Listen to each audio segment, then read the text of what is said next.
Hello mga ka-agri. Isang magandang araw na naman sa ating lahat. So, papasyal ko kayo sa ating backyard farm. So, ito yung brooding area natin mga ka-agri kung saan si Jeffrey ay naglilinis ng mga dumi sa ating mga sisiw. Ito yung mga 2 weeks old natin mga ka-agri.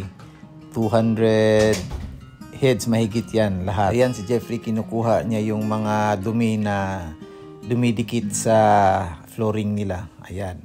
So, ito yung mga day-old chicks natin mga ka-agri. 2 days old. Ayan. Dalawang box po ito sila dito. Ayan sila. 2 days old na mga Rhode Island Red o D853. So, dito banda mga ka-agri, ito yung growing pen namin. So, running 3 weeks old ito sila mga ka-agri. More than 200 heads din ito sila lahat. Kasama ito dito. Ayan. So, medyo marami tayong stocks talaga mga ka-agri ngayon. So, ayan. Tsaka dito, ito yung running 1 month old natin mga ka-agri. Stocks natin. Almost 200 to sila lahat. Ayan. Medyo siksika na. Marami na talaga. So, plano namin, ibababa namin.